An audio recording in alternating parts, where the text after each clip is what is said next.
Welcome to the opening bell of the NFL Stock Exchange podcast. I'm Trevor Sikkema. That is Connor Rogers.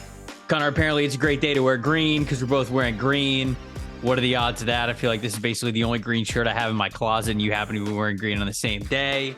Maybe green just stands for stock up because it's a stock market episode. So like we're in the green, we're going up, we're moving up. Right. Maybe that's what it is. I'll tell myself that's what it is. Yeah, we didn't plan this, although we could pretend we did. We don't green plan for the anything. Stock Up show. Obviously, my favorite show of the week. As I always make sure to tell you guys, we have a couple players that are on the rise. I don't know, Trevor, if you saw this morning, it was crazy to wake up and All-Star accepted invites are rolling in. Oh, beautiful. For both Senior Bowl and Shrine. Love to see that. So it kind of gives you some players that if you haven't been on top of what they've done this year, we open up Ultimate, check out some tape.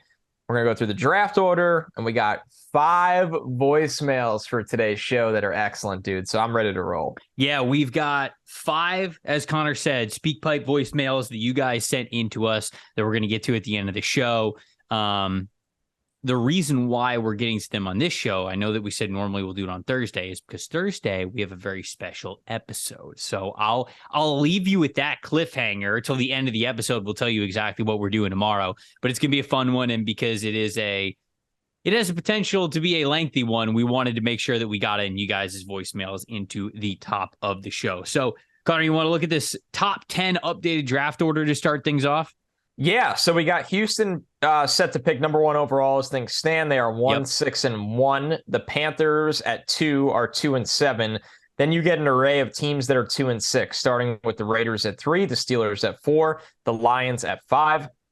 The Eagles picking where the Saints would have picked. Wild. 6th overall at 3-6. The Saints are 3-6 after Monday Night Football's loss to the Ravens. Couple more 3-6 teams round this thing out. Arizona's at 7th overall. Jacksonville's 8th. Chicago is 9th. And brace yourselves here, Trevor.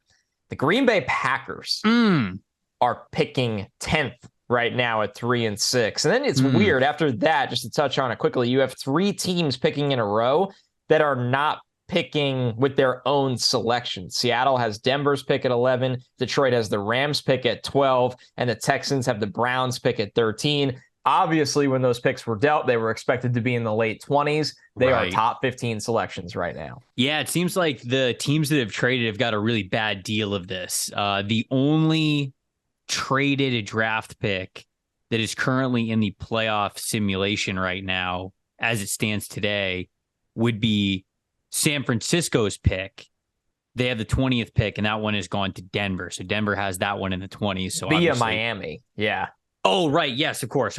Yes. Yeah. I should have clarified that. Via Miami when they made the trade to go up and get Trey Lance. So that's the only one that's in the playoff picture. The rest of them you mentioned, it's 3 in a row right there, 11, 12, 13. And then, of course, New Orleans pick at number 6. I'll just start with New Orleans. New Orleans in trouble, man. I understand that we're a week removed from them shutting out the Las Vegas Raiders at home, and everything was kind of looking good, and they were looking like a decent football team. Obviously, we know that nobody's out of contention in the NFC South because of how bad it is. But when you just look forward, Michael Thomas, another injury that's probably going to sideline him for the rest of the year. That's not good. You wonder how reliable he's going to be for you moving forward into the future. This team is $62 million over the cap. And for as much as we all love to say on this show here that the cap is a myth and that the cap doesn't matter, 62 million is different than like 6 million. If you're 6 million over the Flee cap, the country. Flee the country. Change your identity. Go full vacuum store Breaking Bad. Ask for, I forget the name of the part, but get the hell out of here. You can move around a little bit. You can't move around 62 million. So that's not looking good for them. The current coaching staff they have there is, getting a lot of heat from the fans as well. It's not like they have it figured out at quarterback, right? They've got Jameis Winston. They have Andy Dalton, but what is that? 2 guys to launch? You paid Jameis, like, you believe in him at least as a starter for the year. Or at least like with the incentives, right? That he could be that guy. But New Orleans would absolutely love to have this number 6 overall pick. I'll say that if there was any thought of Sean Payton coming back from retirement to coach the New Orleans Saints, that's not going to happen because of how bad this situation is here for New Orleans. Connor, it just doesn't look good. And the Saints felt like one of the first teams that really went all in to do this whole F them picks kind of a thing where they had Drew Brees and they wanted to contend every single year. And they made sure that they either got aggressive for moving up in the first round of draft to go get guys, much higher talented players that they wouldn't have to hopefully wait to develop to make an impact, or just trading these picks in general, not really caring about the draft picks themselves, more as getting guys on the team who would be able to help them right away. Felt like New Orleans did that for the better part of the last half decade.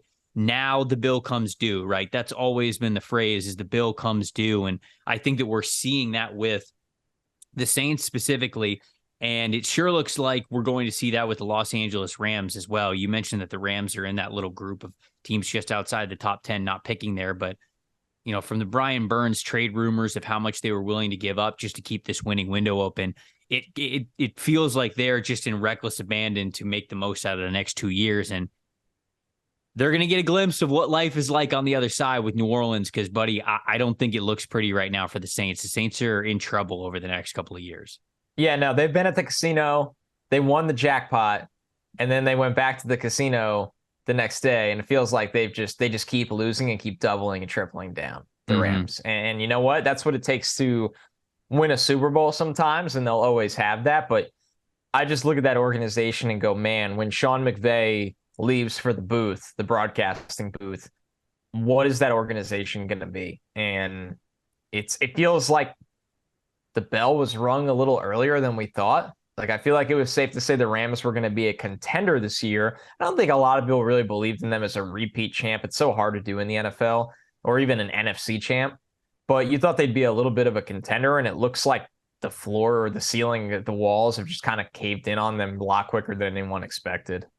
Maybe we've talked a lot about the teams at the very top. Yeah, they're not going anywhere. Right. They're not really going anywhere. It seems like for as much as we've kind of gone back and forth on how high is Las Vegas going to pick. Yeah, that's the big one. I'm pretty confident they're going to pick in the top 5 at the end of the year. I'm pretty confident at this point. Sure. We brought it up on the show on Monday, but Vegas has 3 17-point leads already blown this season. The rest of the NFL combined has 2. That's crazy. It's just not a good. The team has no idea how to win. There's no winning identity. Josh McDaniels does not a lot of faith in him right now, what's going on in Las Vegas. And it's hard to see that getting better throughout the season. So as we form our mock drafts here, you could pretty much pencil in, at least I'm going to pencil in Vegas on getting a top 5 pick. And with that, I'm probably going to have them being pretty aggressive for a quarterback, because if that's the case, I think there's going to be a lot of movement on the roster. And I'm going to say this is Derek Carr's last year on that team.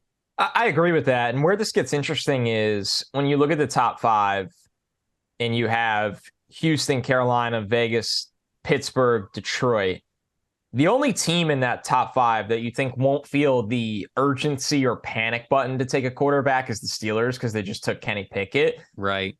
And then you have 4 teams that almost desperately need one. Like Houston, despite the Davis Mills experiment, they need one. Desperate. Carolina has got to draft one. Vegas, I agree with you fully that this is it for Carr. He'll be somewhere else next year, and they'll be drafting one. And then Detroit, I know that regime really believes in Jared Goff, but they have to also think life after Jared Goff. And it's just, man, my question, Trevor, it's nothing to do with Bryce Young or CJ Stroud, right? Like, we know Bryce Young and CJ Stroud are going in the top 5 picks. That's the lock of the century at this point, unless something really happened to one of them injury-wise. What does this do for Will Levis, Anthony Richardson, guys like that, no offense, have no business going in the top 5 as things stand right now? There's a lot of exciting things about their game, but we've seen this song before. Things get crazy. I mean, everybody thought it was crazy Josh Allen was going to go in the top 10, and you don't use Josh Allen as an example because he's an outlier, but that's the point. The thought process is guys get pushed up. Guys get pushed up when you never expect them to.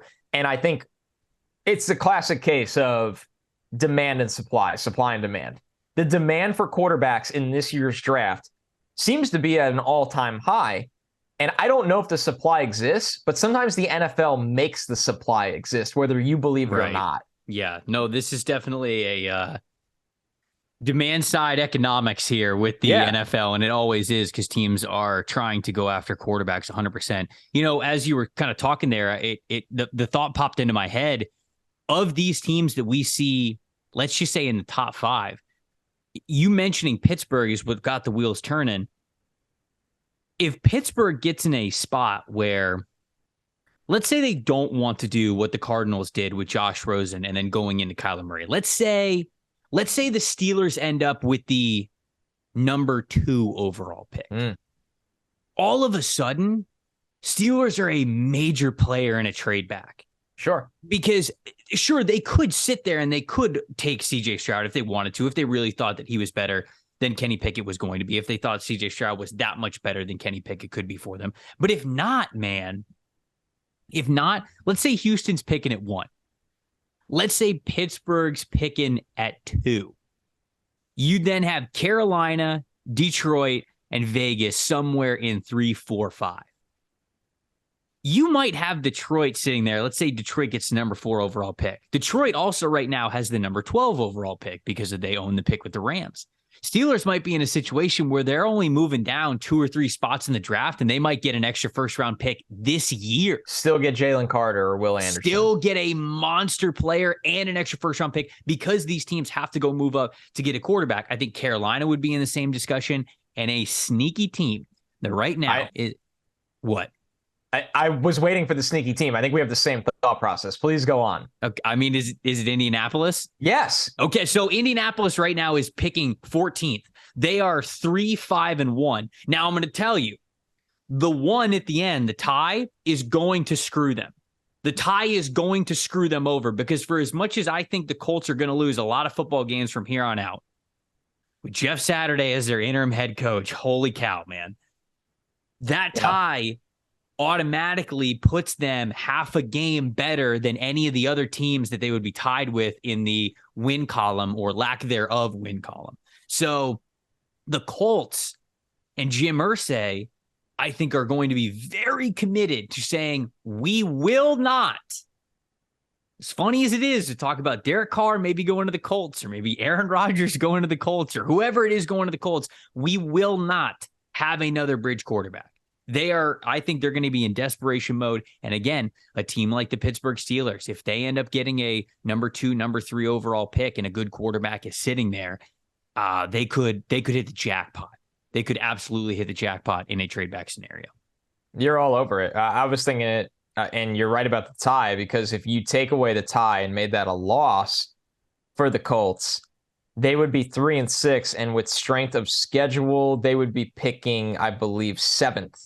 Instead of 14th, just to put in perspective of how drastically different that tie is. So this is sure, like we are a draft pod. So of course we're going to say this, but I think we're authentic enough in this show because we just covered a draft that was not like this. Mm-hmm. This is shaping up to be a dramatic NFL draft in all aspects. And that's always because of the quarterback carousel, but you have it all. You have the quarterback prospects, you have the demand for quarterback prospects, you have the order that's intriguing. Because, I mean, obviously we're sitting here in November.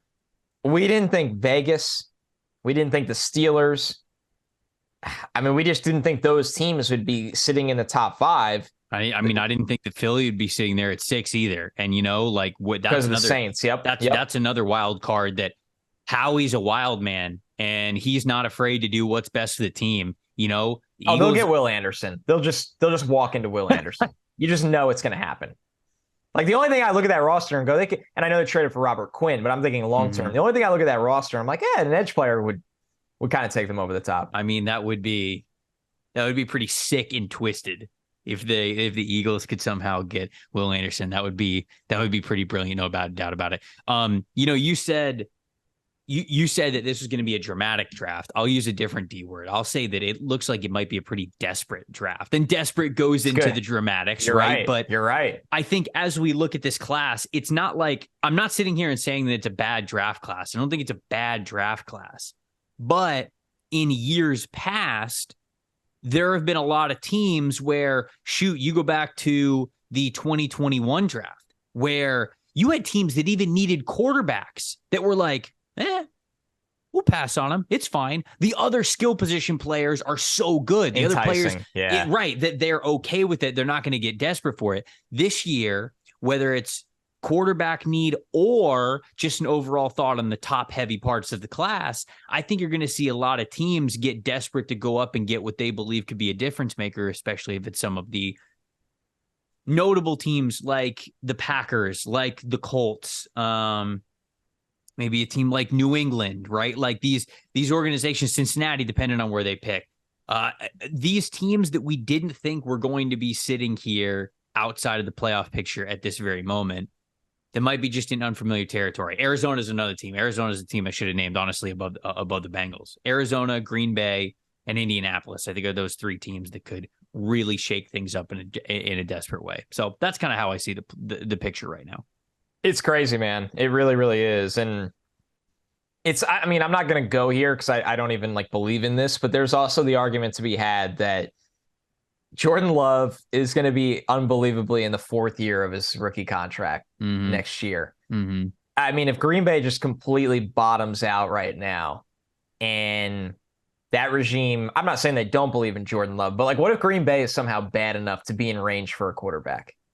And and I'm not saying they're going to take one. I'm just saying these are the conversations that you're going to constantly hear with how insane teams like that picking in range it becomes. It's just totally bonkers. It is going to be a fun process no matter what. The NFL draft always is, whether it's an incredibly great and talented class, you think about different spots, landing spots for all these guys, how each team get better, or if it's a class that might be a little bit of a down year, which maybe this one's kind of trending towards, but that means that it's top heavy. And that means that all of a sudden like you said, the flavor dramatics is there of what teams are going to do and how they're going to get better. So we're going to talk about is the word I should have used, about a couple of those players, as it is a Stock Market Wednesday show. We're going to go 3 for 3, 3 guys that I'm going to point out, 3 guys that Connor's going to point out. But before we get to that, got to talk to you guys about our friends over at Symbol. You've heard me talk about them before. Our sponsor, Symbol, is giving their best offer for new users yet. Symbol offers $500 risk-free deposit for those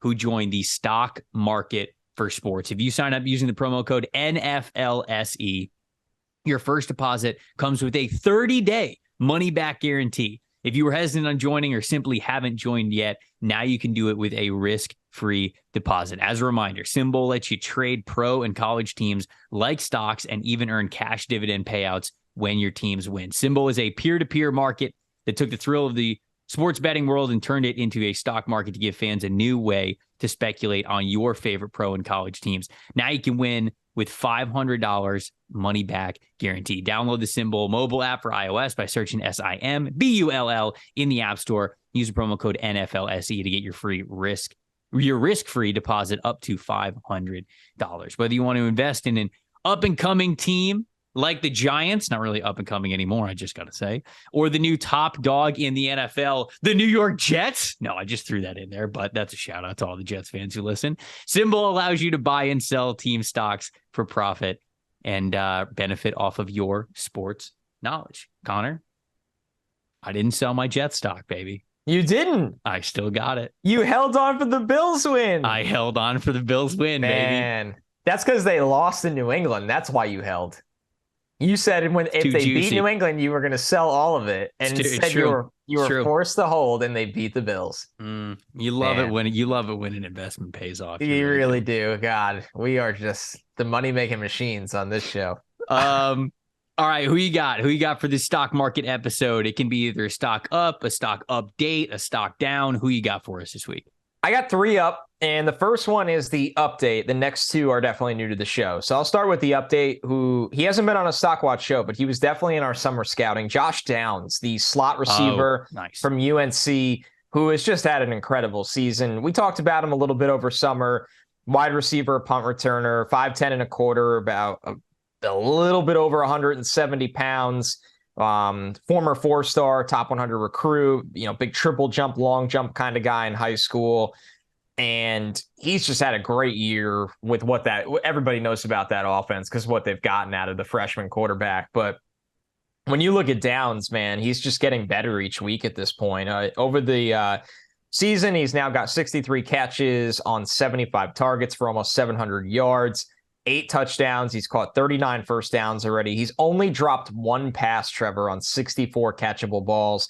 Drops was something we did highlight with him over the summer, and he's really got that in check, and he's kind of living up to who he was. I know coming into this year, he'd played in over 90% of the snaps in the slot. This year, he's right around 80%. And this was a big week for him. 15 catches on 16 targets, 166 yards and a touchdown. 10 of those catches went for a first down. Here's the little things that you love to see on tape. This is a small dude that a lot of his touches are either from the slot, or when he does line up out wide, he drops back in for a screen. So they're not really using him out wide consistently. He had a great block in front of a designed running back swing pass. It was drawn up. You knew the running back was getting the swing pass, and he completely turned around a DB. It was really impressive at his size. So I love the way this dude plays. I think his stock has gone up since he was on our radar during the summer. And while he's only a slot-only kind of player, he's an incredibly impactful one. Yeah, and strength was a big part of his game that I wanted to see him get better at, whether it was blocking or with contested catches. Really is the way that you would see that a little bit more. But it is good to see that he is being a little bit more physical in a lot of different ways, because when I watched him before, I even have in my notes while you were talking, I was going back. I was like, what did I say about him during the summer?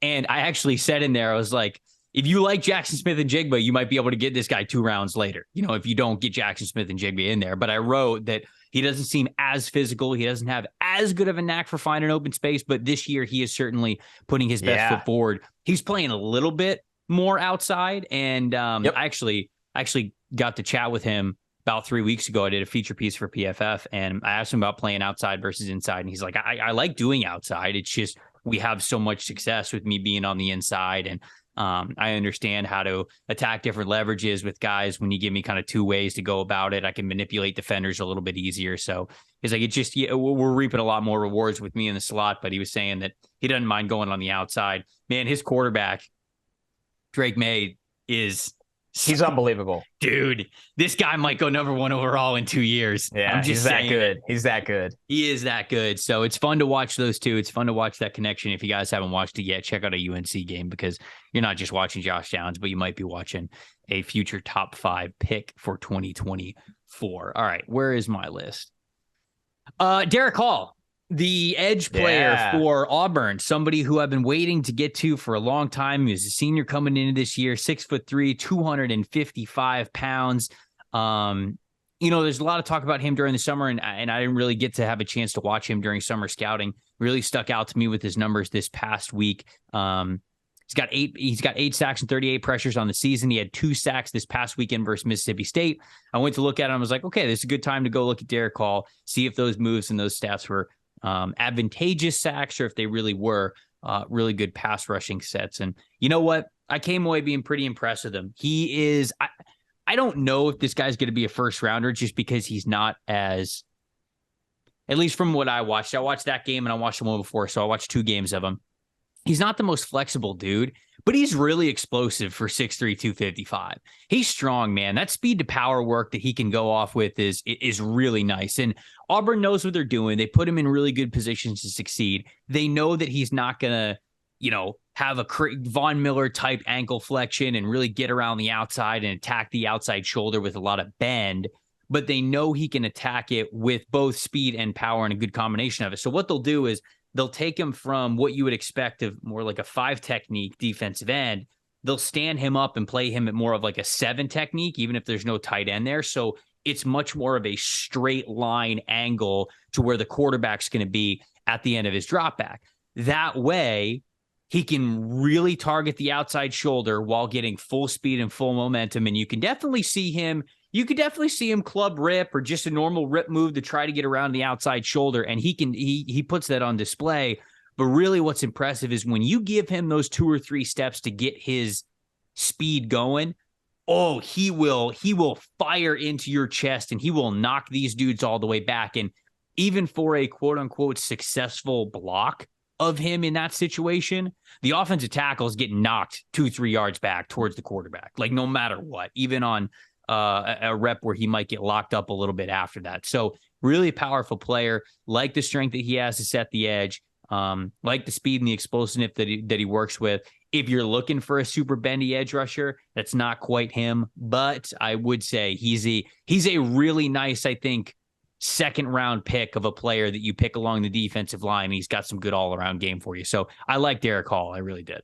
Man, I love that. I mean, he was obviously at the top, one of the top of the food chain pass rushers in Ultimate this week. When you look at the production, you go, oh, what did he do now? Because we talked about him over the summer, and it's just good to see that carry over into some results. So Hall is right in the mix, like you said, where I think we talk about a lot of rushers on this show, and we haven't really gotten into the like outside of round one guys. And I think he's going to be a big name in that territory. It's just we haven't gotten to him yet because it feels like this class is once again pretty deep at edge.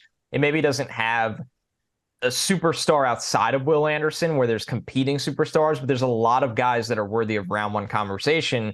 And that kind of leads to talented players like that trickling into rounds 2 and 3. So, all right. So let's introduce some new players to the show. Let's do it. This one's a lot of fun. Keondre Coburn, the D-line from Texas. This guy is every bit of a tackle. He is over 340 pounds. I know he's 6'2", so he's not the tall. Isn't Jordan Davis height? This guy's got some fire hydrant. Somebody tweeted at me a couple of weeks ago, to come up with a nickname for somebody using the Zelda reference, the Great Plateau. This is the Great Plateau right here. 342 pounds. I love it. They call him Snacks, but that was already Damon Harrison's nickname in the NFL. I guess this could be the new age Snacks. Man, he had the game-ending strip sack against Kansas State. 50-year senior. This is the ultimate pocket pusher kind of guy. And I think what Texas wanted from him, judging by the quotes I've seen from him and how much he loves his coaching staff, they looked at him and said, listen, at your size, we know we're going to sit your ass at the nose or the one, somewhere inside. And we are going to rotate you. You're not going to be this, a snap hog. You're not playing 95% of the snaps a game. But instead of just eating space and stopping the run, develop as a pass rusher, and he really has. He really, really has this year. When you dive into his pass rushing ability at that size, he's grading out over 90.2 pass rush grade, 168 pass rush snaps. He's winning at 19.1% clip. At that kind of position, that's a good metric. He's got 3 sacks, 2 more quarterback hits, 19 hurries. And when you watch the sacks, it's him carrying guards or centers just into the lap of the quarterback. That's the kind of strength he has. And I think we're used to on the D-line seeing shorter D-line that staffs trust to put out there despite their size. They can win leverage. This dude also carries the weight of a guy that's typically 6'4" or 6'5". He plays lower to the ground. He has so much strength in his base. And when you manage his snaps, especially his pass rush snaps, I mean, Trevor, there's just no other way to say it. The Great Plateau, he's a lot to deal with for any guard or center. They just don't have the kind of mass and force that he has. Dude, I'm watching his sacks right now. I pulled some tape at the sacks while you were saying that. This Oklahoma sack is hilarious. It's very funny. They have him lined up at 0 tech. So he's just the nose, head up, helmet to helmet against the center. And they have him doing some Vita Vea shit where he immediately crashes to the tackle. Yes. All the way to his left. Like the full hoop. The full hoop on the field. He goes across the center, across the guard, and even tries to hit the outside shoulder of the tackle in this. This is what Washington did with Vita Vea. Yep. And then he ends up getting the sack on that play. Now the quarterback runs himself into that sack. Right, but right. He kind of crosses up the tackle a little bit, like a little shuffle. He gives him a little more than he thought he was going to get. And then the other two, pure power. You know what? Once again, this is one of those dudes that, he's not going in the first 2 days of the draft. But you look at him and go, the right staff looks at a player like that and goes, we have the right role for him, the right rotational role for him, where if he's not just a space-eating run defender, and honestly, I think he's a better pass rusher than a run defender, which is kind of ironic. I mean, this is a lot to handle, this kind of dude. And he's somebody that, and he also has the benefit of the all-star circuit, Right. being a fifth-year senior. When I watch Texas, he's somebody that he's starting to make a lot of plays. Okay. All right. I gotta watch a little bit more of him. This is hilarious. This tape is absolutely hilarious. Okay. I'll watch more of him. You said, okay, that he might not be a guy who goes in the first 2 days of the draft. The next guy that I'm going to talk about is absolutely going to go in the first 2 days of the draft, might even go in the first 2 picks of the draft. Buddy, I got to talk about Jalen Carter and the weekend that he had as Georgia took down Tennessee. We went into the season. I can't remember. Did you have Jalen as your number 1 player? No, I had him as my number 2 overall player, I believe. I think I did as well. And I remember saying this when we were going over this episode. I had Carter as my number 1 guy for a while. And then the week of when we were finalizing the big board, I went back and I watched Will Anderson. I'm like, Will's just so good. We recognized how tricky it was, though. It was. Still and is. That's the thing. We're doing a lot of mock drafts, and I feel like Jalen Carter's name gets pushed down to pick number 4 or 5, and everybody just sits here and accepts it. This dude's unbelievable. This is one of the most talented football players that I've ever seen. It is stupid. He's a junior this year, 6'3", 300 pounds for anybody who didn't know the measurables off the top of their head. Unblockable against Tennessee. Unblockable. He was on a defensive line with future number 1 overall pick Trayvon Walker, with Jordan Davis, with who is the other defensive tackle? Wyatt? Yeah, Devontae Wyatt, right? Nolan Smith was on that defensive line. And everybody was talking about this last year. Jalen Carter, the one who's not draft eligible, that dude's the best of everybody. And this year, especially this past week, he reminded everybody of why you get to that point. This guy has every chance to be an all-pro player in the NFL. And I really try to not be hyperbolic about that when you talk about college kids, because college kids translating from that level to the NFL, not just on the field, but off the field as well. There's so many things that you go through in life that set you up certain ways, that give you confidence to be allowed to play the way that you do on the field. You're drafting people as much as you are players. There's so much that goes into success on the football field, even beyond just individual talent. But from what I see from Jalen Carter, I am fully confident in saying this dude has the makings of being an all-pro player at the next level, multi-year all-pro player. He's stupid. The strength that he plays with, the speed that he plays with, the violence in his hands. I mean, you're watching him go up against these Tennessee guards, and anytime he was one-on-one with a guard, Connor, they're hanging on for dear life. I mean, he is just straight. He is push-pulling these dudes. He is swim-moving these dudes. He is club-ripping them, and they are hanging on for dear life so that their quarterback, Hendon Hooker, does not get killed back there. There was one snap that I watched that was absolutely hilarious because he had a bunch of pressures in this game against Tennessee, and I was watching the pressures. Connor, one of the pressures, he got triple teamed. He got triple teamed and still got a pressure. There was a center and a guard who were keying in on him, and the running back who was in a block had to step up against Carter because he was getting so much interior push by splitting the gap between the center and the guard when they knew that that was their one assignment to get in his way. And yet he still recorded a pressure on that play while getting triple teamed. He is somebody who, talent-wise, would be worth a number 1 overall selection. Yep, I fully agree. He is that kind of a game wrecker. For as much as we love Jalen Carter and what he's been able to do over the last 2 years, from this weekend, you have to say stock up, and you have to recognize it. This guy's as good as you could possibly want an interior defensive lineman to be, man. I'm not going to sit here and pretend that I scouted Warren Sapp coming out of Miami. But Warren Sapp was so unbelievably strong and quick for his size. It's what made him a Hall of Famer. It's like that kind of a combination with Jalen Carter. He's pretty rare. I mean, you know what even stood out to me when you look at the tape? That hit he had on Hendon Hooker in the end zone. We're seeing so many NFL games where players are called for like launching and landing is kind of what they call it, where they launch at the quarterback and they land on the quarterback. And it's, I mean, good luck trying to diagnose what's not and what is a penalty in the NFL when it comes to hitting quarterbacks. But Carter, he hits with his arms and hands without even falling. And Hendon Hooker, who's not small, goes flying. It's like he got struck by a tornado. Dude, it's crazy where you just look at him and go, man, I don't think Jalen Carter knows how much torque and raw power he's even playing with at times. And he's still young. He's still really young. And he's been this good for this long where you get him on an NFL program, you look at him and you're like, man, what is this guy going to be? Right? Like, what is this guy going to be? So I'm with you. I think if someone took him number 1 overall, I'd be like, I'm not killing that pick.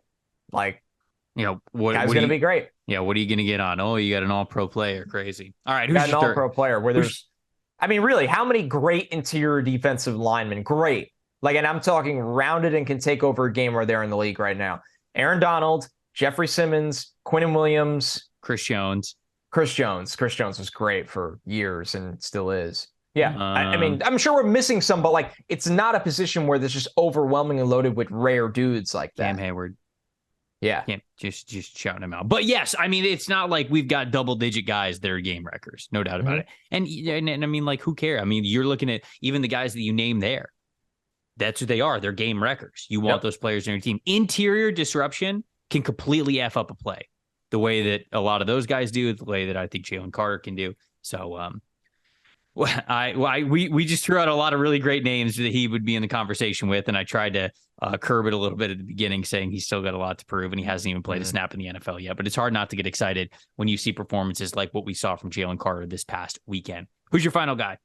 Drake Thomas, the linebacker from NC State. Someone that, all right, this kind of fits the Coburn conversation. I don't think he'll be a day 1 or 2 pick, but he's just a smaller backer that is everywhere against the run. He has 27 stops this year, and stops are basically a negative or like a nothing play, a play that does nothing for the offense. He has 27 stops, 11 tackles for a loss this year. Over the last 2 weeks, they've been getting him going as a rusher blitzer, where he has 3 sacks and 6 hurries just over the last 2 weeks. So that NC State defense obviously has plenty of talent in it, and Drake Thomas is somebody that he just sees things before they happen so often. It feels like he always shoots the right gap. He always finds himself in the backfield or at the line of scrimmage when the running back gets there.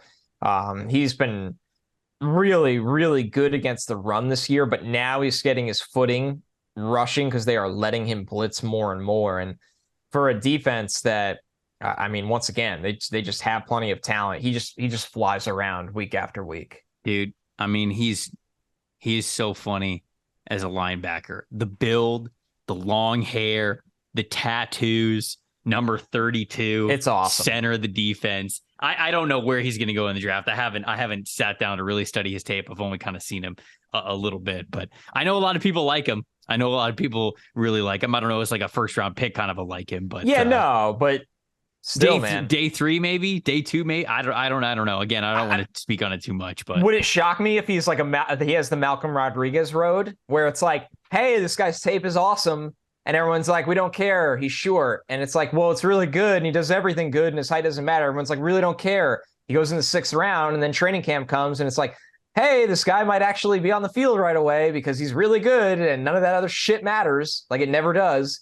So yeah, he's probably in for that road. Honestly, I'm not saying he should be for a round 1 or 2 pick, but you could already just see where that's going to go. All right. Okay. Last guy that I'm going to shout out. It's one of my Florida Gators here, and I don't think we talked about this yet here on the show. So Brenton Cox Jr., who was a player that you brought up as a stock up guy after one of the good games that he had this year, no longer on the team. A weird career. They dismissed him from the team after the Georgia loss, and in his place this past week, Princely Umanmielen is the guy who really took over for him. Now he's been playing, but he really took center stage as a pass rusher this past weekend against Texas A&M. He's only a redshirt sophomore, and he wasn't starting before this. So for him to come out, he would really need to light the world on fire, I think, over the next month. But just to get on your radar, 6'5", 245 pounds, and those long arms are nice, man. He is somebody who they're putting him in a position to really be a star pass rusher for the first time. And he already has such a good baseline of understanding of how to win. I was seeing him set up offensive tackles in a lot of different ways. He was going across their face. He'd fake a couple of steps inside before he put his foot in the ground and then hit a little swim move to go to the outside and then around the outside edge. He did the same thing reverse where he was coming to the inside. I also love how he's always very conscious that he is 6'5" and those long arms are to his advantage. There was a ton of time where he'd come off the line of scrimmage and his arms are fully extended, right? Like he's not letting offensive linemen get into his chest. He's using whether it's one or two arms to create that distance. And from there, he's either giving him a little push pull. He's either giving him a rip. He's swimming around him, something. But those long arms were proving, especially this past weekend, to be very, very difficult to block. And it was, there were not many times when I felt like Texas A&M offensive linemen were able to truly get their hands on him. So Princely is somebody who I'm really going to have my eye on moving forward. Not a ton to say about him yet. The grades are pretty nice throughout the season this year. This past week was definitely his best week, but a unique build for a player who is an edge rusher who's now going to clearly get a lot more opportunities as a full-time edge rusher. So definitely got to keep on your radar because of the unique build and now the opportunity that he's getting. Absolutely will. And it's, man, it just goes back to what an odd career for Brandon Cox Jr. at Florida. Very strange. It felt like a surprise when he returned. Obviously, there was a time where he transferred from Georgia, right? That's how long. I'm trying to think how long he's been. He did. Transferred from Georgia, stayed around Florida longer than I thought he would. Now dismissed from the team. Pass rusher that ran hot and cold. And now he's declared for the draft after being dismissed for the team. So, all right, 3 up from each of us for the week. 3 up. There we go. Those are the 3 players that we had our eyes on, or that we got some eyes on after watching a little bit of them from college football this past week. As always, we'd love for you guys to tweet at us, give us some comments, who you've been watching, who stood out in your eyes, whose stock is up in your scouting reports. We said that we would get to some voicemails at the end of the show. Now I would love to get into that. Hold on, I got to pull them up here. We got 5 that we are playing today. So Connor, if you have these, I'll just do a little 3, 2, 1, and we can both play it because the audio is going to play. We're going to give the audio to Ryan so you guys can hear it crystal clear. But we'll listen to it right now. You guys can listen to it as well, and then we'll get going. All right, you ready? Yep. Give me the count. Right. 3, 2, 1, go. What is up, Trevor and Connor? Huge faithful listener of the show. Really appreciate just all the educational value that y'all provide about team building for not only bad teams, but also good teams that so often gets overlooked and ignored by sports shows. And I don't know, it's just a market that y'all have capitalized on. So really appreciate that. And also just how entertaining y'all are to combine with that. Wanted to ask y'all, me and a friend were talking about Aaron Rodgers and whether or not, I as a Jets fan would want to trade Zach Wilson and 2 first-round picks for Aaron Rodgers. I said absolutely not. And I even said that given the contract situation and the future outlook, I wouldn't even trade Zach Wilson for Aaron Rodgers straight up. I still see Zach Wilson as a guy that could be what Tony Romo, Chris Sims, and Super Bowl winning offensive coordinator of the Rams, Mike Martz, said that he could be, which is a superstar quarterback. What do you think about that? What is the future outlook of the Jets quarterback situation and just the Jets team building in general? Thank you. All right. He didn't say his name at the beginning, did he? Let me double check. I don't think he did. Because I would love to. Trevor and Connor. I would love to give you guys shout outs by name, but yeah, I don't. He did not, but I love the voicemail. Well, no, it's great. Appreciate you leaving a voicemail and getting in on the show. Whew, Connor, I'll let you, of course, start this one. Zach Wilson and 2 firsts for Aaron Rodgers. And then if you say no to that, Zach Wilson straight up for Aaron Rodgers. I think this is a good way to discuss just the Aaron Rodgers situation overall, and then also our views on Zach Wilson overall. So I'll let you get the floor first.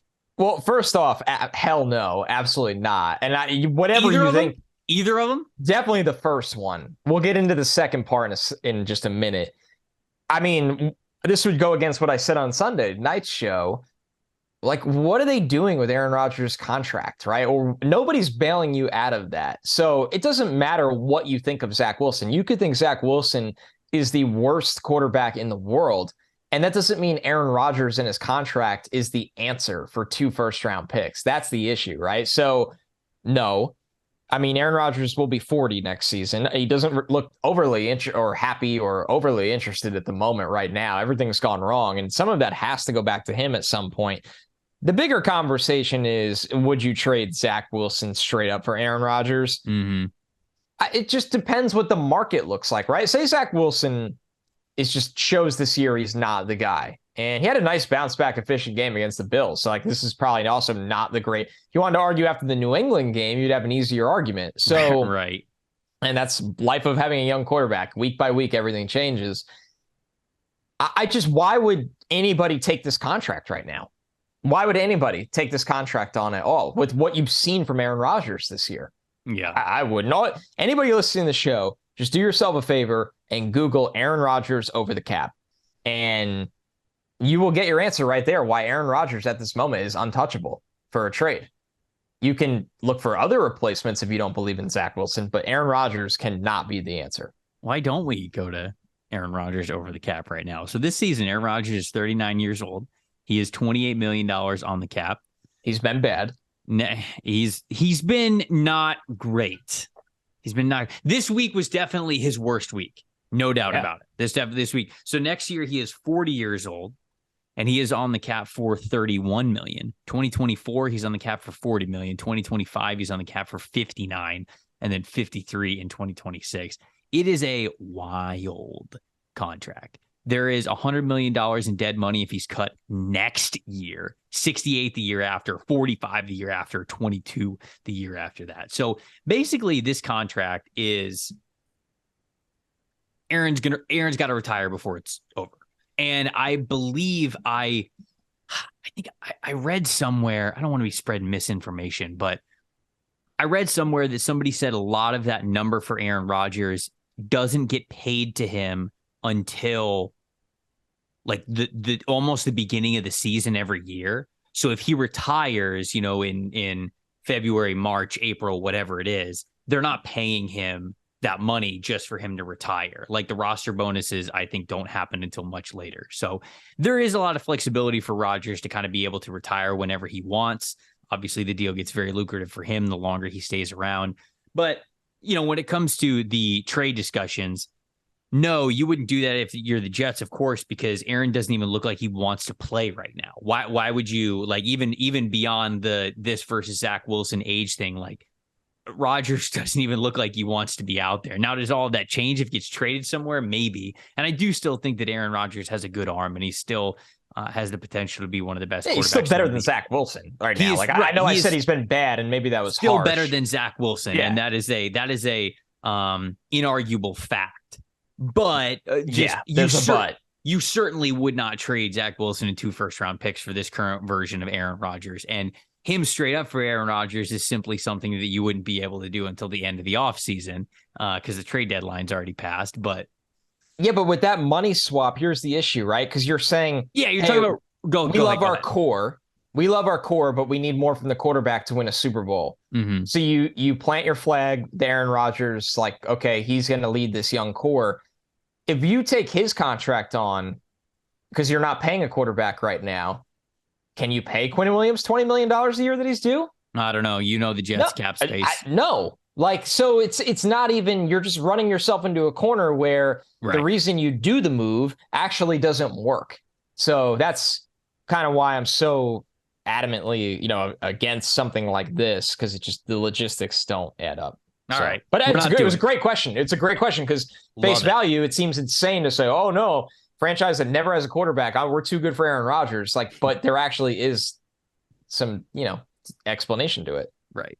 No, it was a good question. It was a great question. Appreciate the person recording it, getting in on the show here. All right. What's the next one, Connor? I'll go 3. You go. If you got it pulled up, we'll do 3, 2, 1, play it. Hey guys, love the podcast. Been thinking a lot about, I'm seeing Will Levis dropping, his stock certainly falling in a lot of drafts.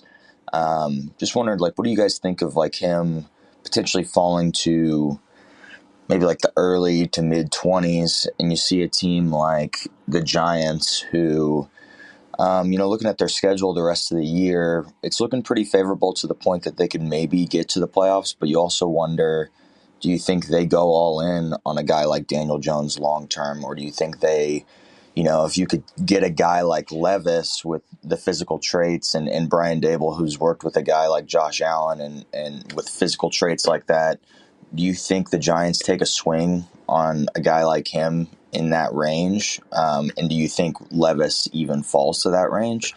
Just kind of seeing what you guys think about that. Thanks. Well, it's a great question because it brings up the talk about Will Levis. And I feel like Levis is all over the place right now. We opened up the show talking about dramatics or desperation this year for teams. And Connor, I know that you've seen this as much as I have. Will Levis is getting like top 3 overall hype right now. Like, people are talking about him as a top 5 overall pick, him potentially being the 3rd quarterback off the board. Shoot, sometimes even 2nd or 1st quarterback off the board in certain situations.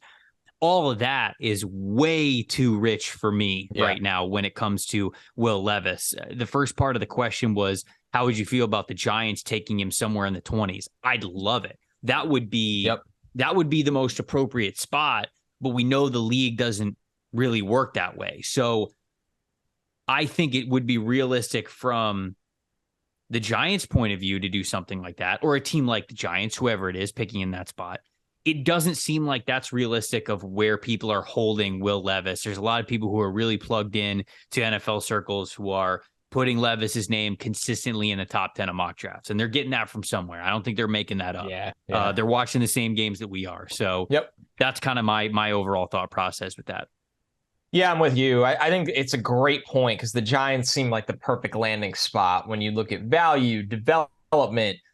Can they get a bridge deal done with Daniel Jones that, when you get that bridge deal done with Jones, you could still draft a quarterback that gets the opportunity to sit a year or two behind him. So it's a really interesting point.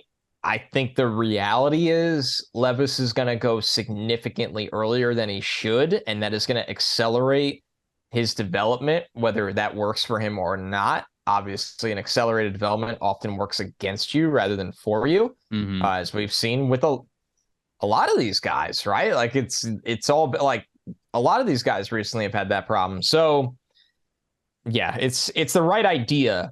I think that he will be evaluated, though, where he will go higher than that. And the Giants quarterback situation it's going to be a fascinating conversation for us on this show. And they have to, a lot of ways. Giants have to figure out quarterback before the draft, right? Because it's not like Daniel Jones is under contract. It's not like they can hold on to him and then see what happens in the draft. If you're going to make a decision on Daniel Jones, you got to make it before the draft rolls around. So that's also tough that the Giants aren't necessarily in a sit back and wait kind of a situation. Now, maybe Daniel Jones' market in free agency isn't very hot and they can afford to bring him back maybe on someone cheaper deal, but it's not going to be for like rookie money. It's not like it's going to be for total chump change. So even in that feels like a best case scenario. You might be paying Daniel Jones, what? I'm totally guessing here, but 18, 20 million dollars a year. I looked up Ryan Tannehill's contract, trying to come up with a, Tannehill got paid, didn't he? He did. Tannehill got a 4-year, $118 million deal. Yeah, Jones isn't getting that. He isn't, but what did we start the show with? You're right. No, we started the show with that too many teams need quarterbacks and there's not enough supply. It's true. I'm thinking to myself something around deal, like 3 years, 75, where it's going to be like 25 mil a year. And that is no BS. Right. And that's the thing is that's not chump change. So are the Giants going to sign him to a deal like that just to then draft somebody in the first round or even entertain drafting somebody in the first round? I don't know.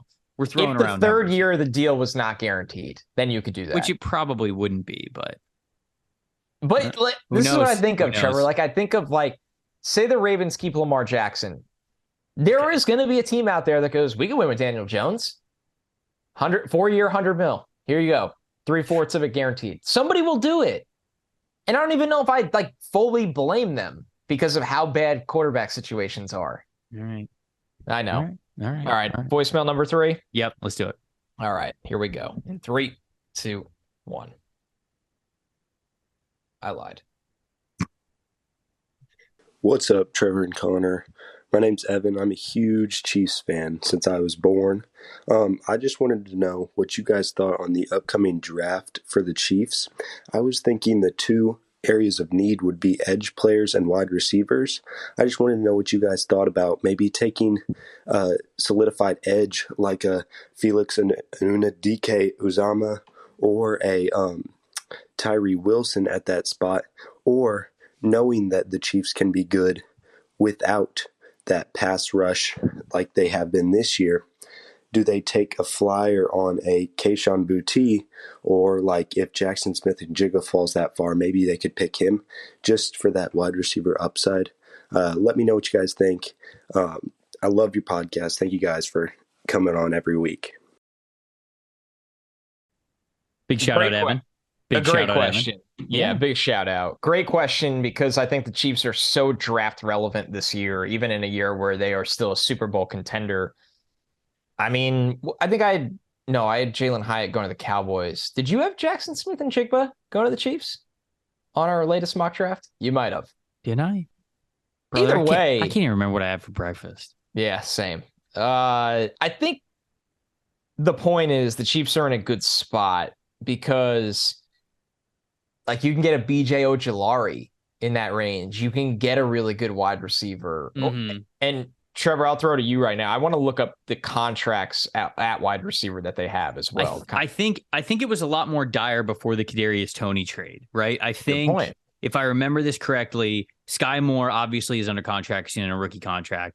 They have Kadarius Toney now for 2 more years under contract. And I think the other one is Marquez Valdez-Scantling.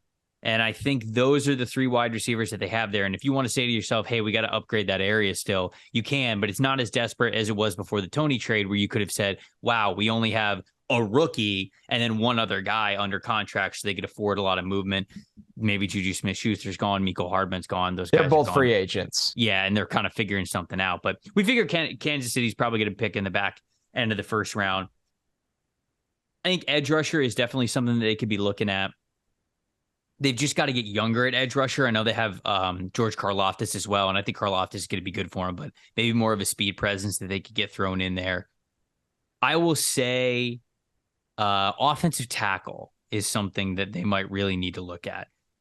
Andrew Wiley and Orlando Brown Jr.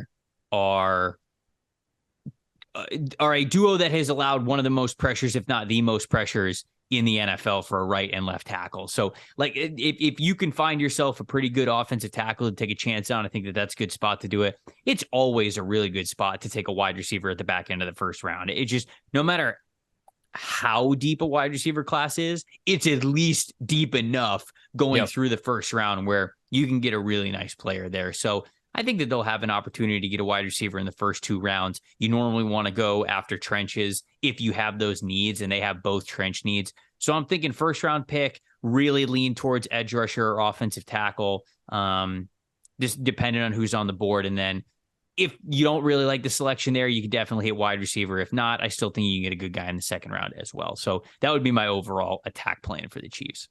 It's funny how different it feels when you're talking about receivers and they're playing with Patrick Mahomes.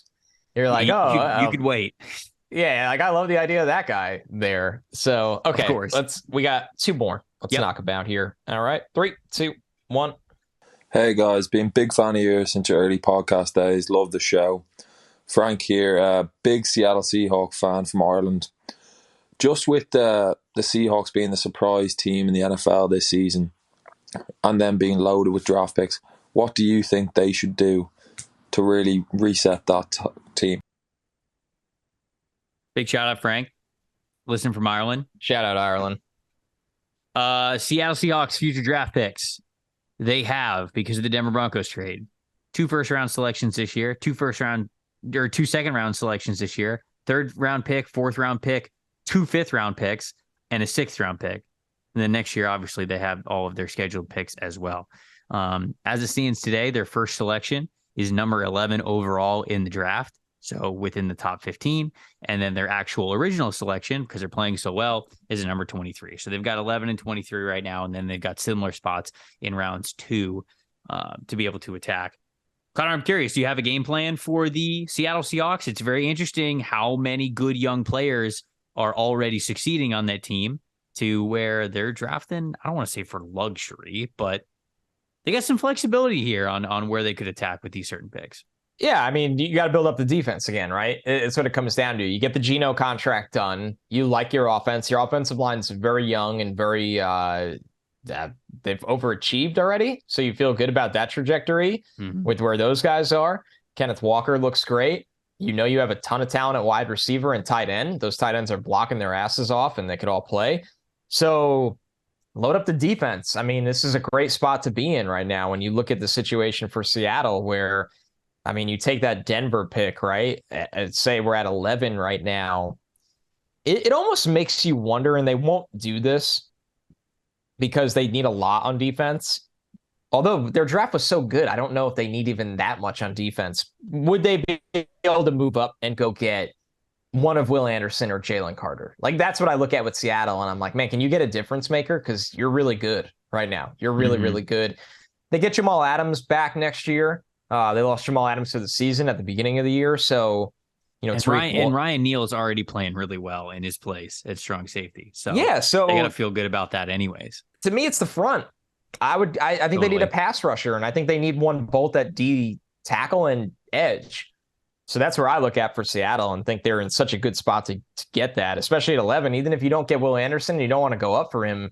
It's really good players, man. Just really good players. You get all those guys on Clemson right now. I know Andre Carter hasn't had the year people hope for, but he's still a good prospect that maybe you're looking at with that pick outside the top 20. Seattle's in a really, really good spot. They are in a good spot. I think the way that you would probably want to attack this as of right now, if you're Seattle, of course, things are subject to change. That first pick, you're probably going to make as an edge rusher. I agree with you. If you're not getting aggressive to trade up for it, you know, guys like Nolan Smith or Miles Murphy, if he's still there, Jared Verse, Ryan Brzee. I think one of those guys that I just named is going to be there for you to pick, whether you're towards number 15 or whether you're closer to 10 or in the single digits. I think one of those guys is going to be available for you. You can attack edge rush there. Then I think you can save that second first round pick for a wide receiver. I'd love for them to get more talent at receiver. I really would. I know that Tyler Lockett's still playing well. I know that DK Metcalf is, but get better, man. If Jordan Addison's sitting there at the back end of the first round, if Jackson Smith and Jigba's sitting there at the back end of the first round, go get them. Continue to make that offense productive. Give Geno Smith some weapons. When you get into the second round and having those two picks, there's a handful of guys you can go with. If you didn't hit receiver yet, Parker Washington is somebody who I like. Jalen Hyatt's another player who I like. If you hit receiver, but you haven't hit defense the way that you want to, Mazi Smith, the uber athletic interior defensive lineman from Michigan, is a good choice. Siaki Ika, your dude from Baylor, could be a really nice piece on the interior there. If you want to get spicy with it, maybe get yourself a Darnell Washington. I love Darnell Washington's fit with the Seattle Seahawks. So clear. It's so Seattle Seahawks. And whether it's the back end of the first or sometime in the second, I like that one a lot. Will McDonald, I'll give him a shout out too. We've talked about him a couple months ago on the show, the Iowa State defensive end, who's a big, long defensive end who's playing really well this year. So that's just kind of how I would attack it if I was a Seahawks. They're in a good spot to have some flexibility here with how they can pick and what positions they prioritize and letting the draft kind of come to them. I like it. All right, we got one more to close out the show. Let's do it. 3, 2, 1. What's up, guys? This is Brian, longtime Jets fan, so I've been following Connor's work for a while. Just got done listening to the mock draft episode, and the Jets are in the 20s. What? Well, a lot of season left, so we'll see where they end up. But my question is actually about the Colts. We keep talking about who the Colts are going to get for QB next year. I mean, how many chances is Ballard going to get to pick a QB? I mean, I know he hasn't drafted one, but he's had about 3 different veteran options in there. So I'm just wondering, how much room is Irsay going to give him? Thanks, guys.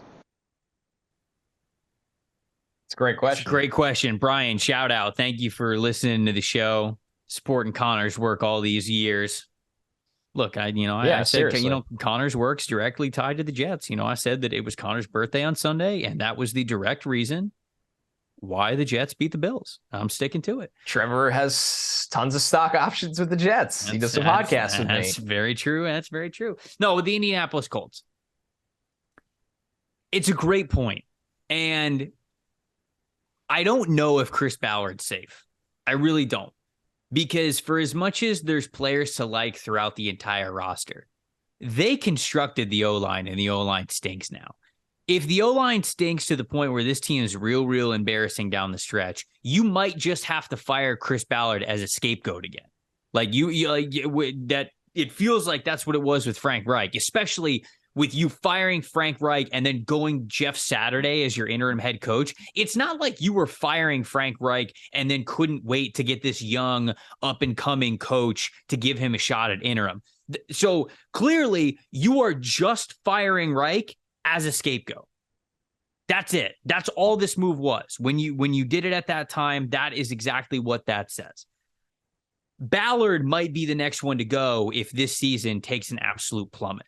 I don't know if him and Irsay have had conversations of, hey, I'm giving you one more cycle here. We're keeping you around no matter how many games that we win this year, and I'll let you have one more free agency and one more draft. Let's see if we can slingshot this thing. Because, dude, the Colts roster was supposed to be good going into this year. They were supposed to be good. And maybe it was just a shitty year for them. I mean, there's reason to believe that next year could be better, even if it's mostly the same players. So I think that you've got to evaluate. A lot of people have loved Chris Ballard over the years in his drafts, but there's no doubt about it that those voices aren't as loud anymore for defending him no matter what. So he is very close to the hot seat as well. I'm curious, do you think he's safe or do you think he's gone? Judging, you never want to judge by what someone says, right? Irsay in that presser strongly indicated that Ballard will be back. The problem is, like, Ballard's sitting next to him at a presser. Right. He's not going to, There's no other way to answer that question. Right. There's no other way. Even Jim Irsay, who it's like one of the most wild owners in clearly sports, doesn't care. So the thing is here, Ballard, there's a lot to know here. Ballard has, I would say, as much respect in the scouting community as almost anybody in professional football. And that is including established GMs that you think like will never, ever go anywhere. When you ask anybody in the scouting community about Chris Ballard, I mean, you would think the dude invented the Bible of scouting. And credit to him for having that kind of clout. Right. So Jim Irsay, having a guy with that kind of reputation that scouts want to go work for you, people want to go work for you, I think it does mean something here. Now, that doesn't make it right. At some point, Ballard's got to get it right at quarterback. I actually think if Ballard got let go after this year, he's one of the rare guys that will get a second chance to be a GM elsewhere. Oh, I would agree. I think that would be the case. I think that would be the case. But it's tough, right? It's really tough. I mean, I like Frank Reich a lot. And it felt like Frank Reich, yes, they didn't produce, but I mean, what has Frank Reich been given there, right? Like when you look at the situation, what was the point of... Well, how much did he have, say, getting Carson Wentz is, I think, the big one, right? What were ever his options? But was he like pounding the table like, yeah, Carson's our guy? I don't know. Those behind the scenes conversations are the ones that sway whether you should be fired or not. I don't know. You're right. Who knows? I think they've just made a mess of things right now where it's hard to even digest this whole thing. And fun fact, we are gonna digest this entire thing. All right. All right. Yeah. That's good. Right. It's good. You want to tell the people? If you are listening to this on its release date of a Wednesday, tomorrow if you're a subscriber, and if you're not, what are you doing? We are fixing the Colts from top to bottom. We are doing. Let's go, baby. Colts. We have done fixing the Panthers. It is now time to fix the Colts. As Frank Reich fired, so we will have a longer answer on all of this. But I do want to try to answer the root of the question. If I have to say yes or no, I think Chris Ballard's going to be back next year, and I think it's a valid question to ask. At what point, at which quarterback swing is he not? And I think it ties back to the open of the show. Trevor saying the Colts are the wild card team of the draft, picking at 14, but they could go on a tailspin right now and lose and be in the top 10 very easily. This is why Will Levis can go in the top 10, because Ballard has Sure. tried the veteran route many Right. times. Right. And if you were hired by the owner with the reputation of being one of the best scouts in all of professional football, you are going to have to make your pick in the draft at quarterback in the first round. And I think that adds to the layers of drama in this year's draft. Yep. I think I would lean that way as well. I think that Chris Ballard is safe, but we're going to dig into that and all of the other layers of the Indianapolis Colts, what went wrong and how to fix it on tomorrow's episode. If you guys enjoyed how in-depth we were going into the Panther situation when they fired Matt Rule, we're going to be doing that same thing for Indianapolis. So I'm very much looking forward to that. I always love, because, Connor and I try to cover as many teams in as many situations as we can, but we're just two young men and there's only so much time in a day. But on these certain situations, it is really cool to get into the weeds of a team and be able to give our opinions once we really kind of figure out all the facts and get to the bottom of it. Before we get out of here, got to talk to you guys about our friends over at Mojo. Got a question. What if you invested in Tom Brady stock as a rookie? Sounds crazy, right? Well, if you did, your investment would be worth up to 4,000% of whatever you put in when he was a rookie. Today, it's not just a what if question, but now it's a who's next. Mojo is the all new sports stock market that lets you invest in your favorite athletes and cash in on your passion. Sign up right now on the Apple Store to get your first stock for free, which could be worth up to thousands of dollars. Over 300 players are listed in Mojo, so you could invest in players like Kenneth Walker, Tariq Woolen, guys that are very up and coming, some comeback players of the year like Geno Smith, Saquon Barkley, or even superstars like Lamar Jackson, Joe Burrow, or Patrick Mahomes. Go long to make money when an underrated diamond in the rough breaks out, or you can short sell an overrated rival that you don't like if you think they're actually going to flop. Prices move with every play, every game, every headline, so you can buy and sell anytime, instantly, all year long, so the action never stops. Mojo is live in New Jersey right now, so download Mojo in the Apple App Store today and start turning playmakers into moneymakers. You must be 21 years or older to use Mojo, located in New Jersey, to make trades. If you got a gambling problem, help is available at 1-800-GAMBLER. Visit mojo.com for more details. Texans and Colts coming up tomorrow. You heard it here first. Fixing the Colts. They might call us after the show. That's what the Colts. If Jeff Saturday. Whole point of this podcast is just a consulting firm. That's all we want. Yes. Could you imagine the headlines? Colts hire PFF podcast hosts, both 6'5", 240, 3% body fat, to run front office operations alongside Chris Ballard for 2023. Thank you for saying our measurables. A lot of people, we in those voicemails are like, how big are you guys? And it's, 6'4", 240, 3% body fat. That's what it is. That's what we're going to say from now on. We're done for the day. We need to be done for the day. We're going to have a lot of fun on tomorrow's episode on Thursday. Make sure you guys check in on that. Thank you to everybody who sent in your voicemails. Keep those coming. Speakpipe.com/NFLSE. We will always get to as many as we can throughout the week, whether it's a Wednesday show or a Thursday show. We love getting you guys in. So shout out to everybody who sent one and got in on the show. If you haven't yet, it's a really cool way to get in on it, and we would love to hear from you. For Trevor Sikkema, that is Connor Rogers. Thank you guys so much for listening to the NFL Stock Exchange podcast. We'll see you next time.